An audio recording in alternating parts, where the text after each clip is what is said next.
Hello everyone, welcome to Vikas talent classes. I hope so आप सभी स्वस्थ और मस्त होंगे, अपनी पढ़ाई संबंधित कार्यों को कर रहे होंगे, जो कि आपकी परीक्षाएं भी बहुत जल्द होने वाली हैं।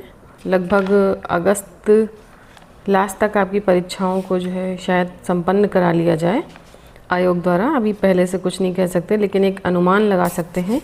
एक अनुमान लगाया जा रहा है कि 15 अगस्त के बाद में आपकी परीक्षाएँ करा दी जाएंगी या हो जाएंगी।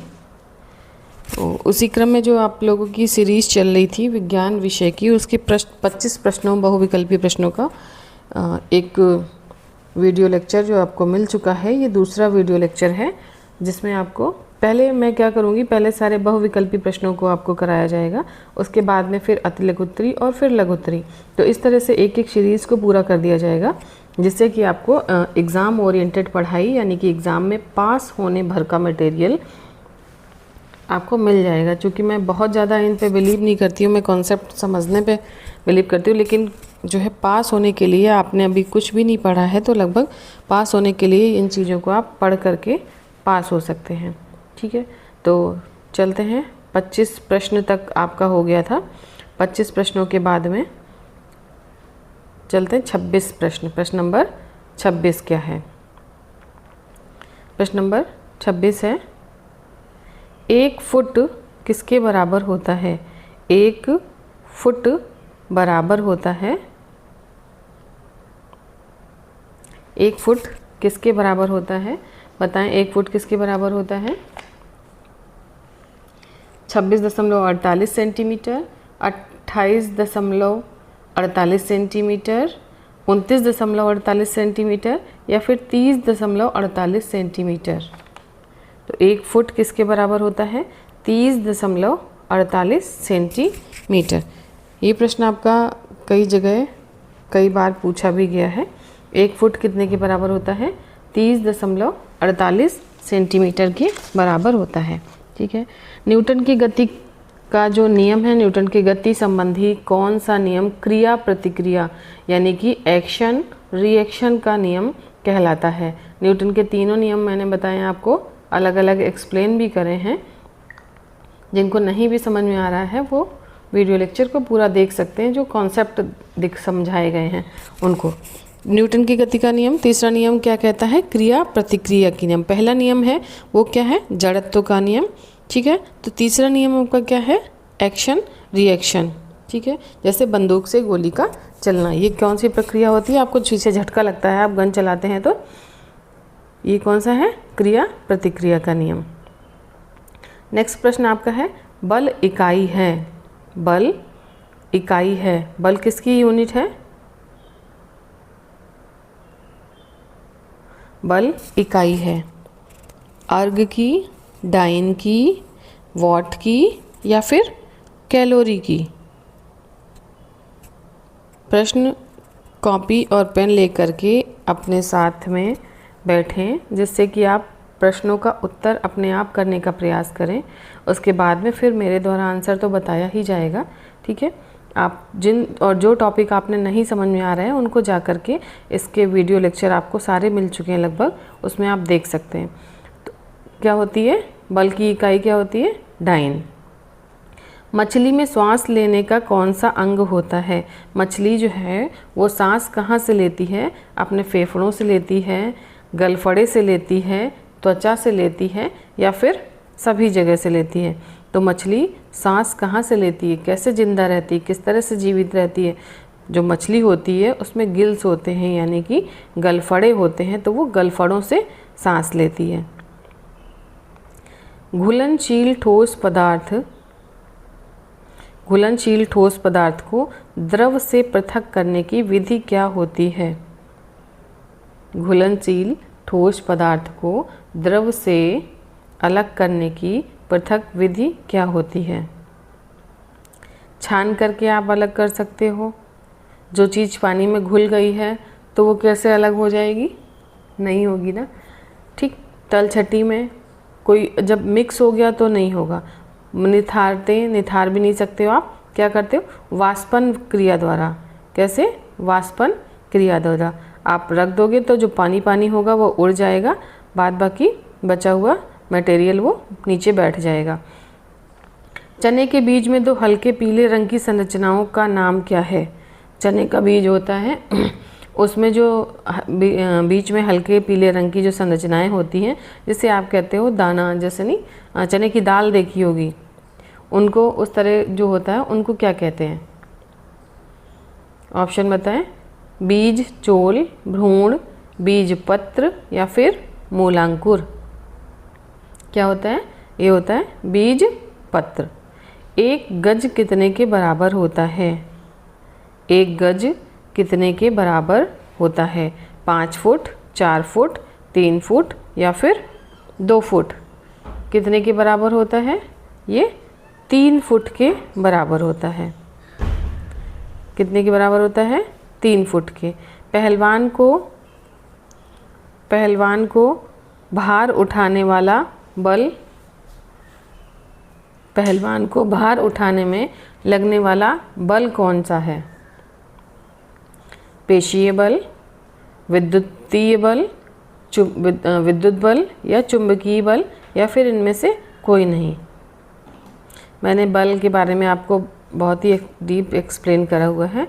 आप एक बार इन चीज़ों को दोबारा पढ़ लें अगर नहीं पढ़ा है तो। जो हमारी मांसपेशियों द्वारा जो फोर्स लगता है, बल लगता है, वो क्या कहलाता है? पेशीय बल। ठीक है। नेक्स्ट प्रश्न आपका क्या है? निम्नलिखित में से उभयचर प्राणी कौन है? निम्नलिखित में से उभयचर प्राणी है। उभयचर कौन है? ऑप्शन बताएं। खरगोश, चूहा, कछुआ या फिर गाय? तो इसका ऑप्शन होगा कछुआ। प्रश्न नंबर 35, निम्नलिखित में से कौन सी मछली का अनुकूलन अंग नहीं है? मछली का अनुकूलन अंग नहीं है।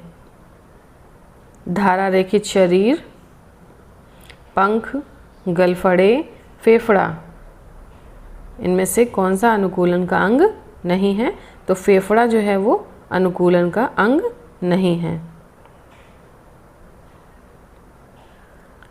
नेक्स्ट, निम्नलिखित में से यौगिक हैं। कौन कौन से यौगिक हैं? तत्व और यौगिक क्या होते हैं? कल की शायद वीडियो में भी मैंने बताया था तत्व और यौगिक क्या होते हैं। इसमें से कौन से यौगिक नहीं हैं? आंसर दें। जल, सोना, पीतल व चांदी। कौन सा नहीं है? कौन सा है? यौगिक कौन सा है इसमें? यौगिक मतलब 2 कंपाउंड से, 2 तत्वों से, 2 एलिमेंट से बना होता है। तो सोना वो भी बनेगा, चांदी भी 2 या 2 से कई चीज़ों से मिलकर बनती है, पीतल भी मिक्स होके बनता है या फिर जल मिक्स होके बनता है। आंसर बताएं। इसमें आपका क्या होगा? यौगिक क्या है? जल। जबकि सोना, चांदी और पीतल ये क्या है? तत्व। नेक्स्ट आपका, निम्नलिखित में से कौन सी विधि घुलनशील ठोस पदार्थों को द्रव से, निम्नलिखित में से कौन सी विधि घुलनशील ठोस पदार्थों को द्रव से पृथक करती है या द्रव से पृथक करना है? कौन ठोस पदार्थ को द्रव से अलग कर सकता है? ऑप्शन दें। वाष्पीकरण। वाष्पीकरण विधि द्वारा हम ठोस से द्रव को क्या कर सकते हैं? अलग कर सकते हैं। नेक्स्ट आपका प्रश्न है, किसी वस्तु के तल का क्षेत्रफल का मात्रक होता है? किसी वस्तु के तल के क्षेत्रफल का मात्रक होता है? घन मीटर, मीटर, वर्ग मीटर या फिर किलोमीटर? क्या होता है? ऑप्शन नंबर सी, वर्ग मीटर। पौधों में उत्तेजनशीलता का प्रदर्शन स्पष्ट दिखाई देता है? आम में, नीम में, छुई मुई में या फिर अदरक में? आपने देखा होगा छुई मुई का पौधा होता है, जैसे आप छुएंगे तो वो बंद हो जाता है, तो उसमें उत्तेजनशीलता का प्रदर्शन स्पष्ट दिखाई देता है। भोजन में संचय के लिए अपस्थानिक जड़ का रूपांतरण है। अपस्थानिक जड़, जड़ तर्करूपी जड़, पर्ण स्तंभ, कंदगुच्छ या कुंभी रूप। कौन सा है? ये पर्णस्तंभ है। पत्तियों द्वारा कायिक प्रवर्धन होता है। ब्रायोफिलम में, बेसिलिनेरिया में, अदरक में, सेजिटेरिया में। किस में होता है? पत्तियों द्वारा कायिक प्रवर्धन किस में होता है? ये ब्रायोफिलम में। कोण का मात्रक है। कोण का मात्रक क्या होता है? कोण का मात्रक है मोल, स्टेरेडियन, एम्पियर और रेडियन। तो इसका कोण का मात्रक होता है रेडियन। कौन सी घटना गुरुत्व का उदाहरण नहीं है? कौन सी घटना गुरुत्व का उदाहरण नहीं है? गुरुत्व बल क्या होता है? हम लोग यहाँ पृथ्वी पर रह पा रहे हैं तो किस बल के कारण रह पा रहे हैं? गुरुत्व बल के कारण। तो पेड़ से पत्तों का गिरना गुरुत्व बल है। उछाले गए बॉल का पुनः धरती पर गिरना क्या होता है? ये भी एक गुरुत्व बल है। पहाड़ी से पत्थर का टूटकर नीचे की ओर लुढ़कना, ऊपर क्यों नहीं जाता है? तो ये भी गुरुत्व बल के कारण ही नीचे आता है। तो इसमें ऑप्शन क्या होगा? समतल पर गाड़ी को ढकेलना। ये कोई गुरुत्व बल नहीं है। आप गाड़ी को खींचते जाओ तो ये कोई गुरुत्व बल का कारण नहीं है। जो चीज़ ऊपर से नीचे की ओर धरती की तरफ खींची जाती है वो गुरुत्व बल के कारण होती है। नेक्स्ट आपका प्रश्न नंबर 44। अपेंडिक्स कुमिरूम। अपेंडिक्स कुमिरूम परिशेषिका जो कि आंत का भाग है, शाक में विकसित होता है तथा इसमें सेल्यूलोज का पाचन होता है। यह है, क्या है ये? अवशेषी अंग है, जन्मजात अंग है, समरूप अंग है या फिर सभी? इसका ऑप्शन क्या होगा?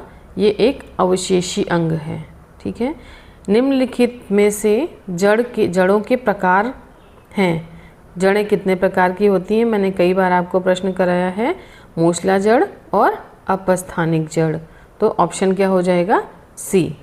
जड़ कितने प्रकार की होती हैं? मूलतः जड़ 2 प्रकार की होती हैं। फिर मूसला जड़ और अपस्थानिक जड़ के भी कई उदाहरण हैं। प्रश्न नंबर 46। प्रश्न नंबर 46। निम्नलिखित में से कौन सी घटना गुरुत्व का उदाहरण नहीं है? अभी ये आपके प्रश्न रिपीटेड प्रश्न है, ये आप अपने आप बताएं। उछाले गए बॉल धरती पर आना, समतल गाड़ी को धकेलना, पेड़ से पत्तों का गिरना। तो कौन सा हो जाएगा? समतल पर गाड़ी का ढकेलना। प्रश्न नंबर 47। कोशिका, पौधों की कोशिका भित्ति किससे बनी होती है? सेल्यूलोज से, काइटिन से, विटामिन से या फिर इनमें से किसी से भी नहीं? ऑप्शन बताएं। जो कोशिका भित्ति होती है, पौधों की कोशिका भित्ति किससे बनी होती है? सेल्यूलोज से बनी होती है। चने के बीज में 2 हल्के पीले रंग की रचनाओं का क्या नाम है? अभी ये प्रश्न आया हुआ है, रिपीटेड प्रश्न है। इसे क्या कहते हैं? बीज पत्र। रिपीटेड प्रश्न का मतलब है ये कई साल पूछा, कभी 2021 में पूछा गया होगा, 2022 में, 2023 में, किसी न किसी ईयर में लास्ट प्रीवियस ईयर का क्वेश्चन पूछा गया होगा, इसीलिए क्वेश्चन बार बार रिपीटेड हो रहे हैं। नेक्स्ट क्वेश्चन है आपका प्रश्न नंबर 49। क्या कहता है? निम्नलिखित में से मनुष्य के शरीर की सबसे छोटी हड्डी कौन सी होती है? सबसे छोटी हड्डी कौन सी होती है? स्टेपीज, फीमर, इनकस या फिर इनमें से कोई नहीं?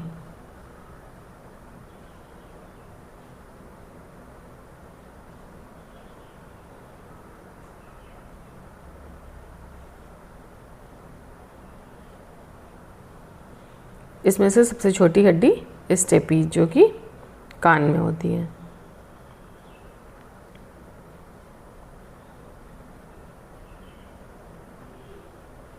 प्रश्न नंबर 50 क्या कहता है? मानव दांतों का प्रकार है। मानव दांतों के प्रकार हैं, कौन कौन से हैं बताएं? कृंतक, रदनक, प्रचवर्णक और चवर्णक, ये सभी होते हैं। Incisor, molar, incisor, canine, molar और प्रीमोलर, है ना, ये चारों होते हैं। तो फिर इनमें से कृंतक, रदनक और प्रचवर्णक और चवर्णक, ठीक है। तो ये कौन से होंगे, मानव धातुओं का समूह क्या हो गया, सभी हो गया। तो ये थे आज की क्लास के 25 क्वेश्चन। नेक्स्ट वीडियो में आपको इसी तरह से बहुविकल्पी प्रश्नों का संकलन अभी चलता रहेगा। उसके बाद में आपको अति लघु उत्तरीय प्रश्न, फिर लघु उत्तरीय प्रश्न पूरे कराए जाएंगे। चैनल पे बने रहने के लिए धन्यवाद। किसी भी तरह का कोई भी टॉपिक समझ में ना आ रहा हो तो उसको ब्रीफ में समझने के लिए आप नीचे या तो कमेंट बॉक्स में कमेंट कर दें, या फिर हो सकता है उस टॉपिक का ब्रीफ में वीडियो आपका पड़ा हुआ हो तो आप जा कर के चैनल पे विज़िट कर लीजिए। धन्यवाद। चैनल को लाइक, शेयर एंड सब्सक्राइब करें।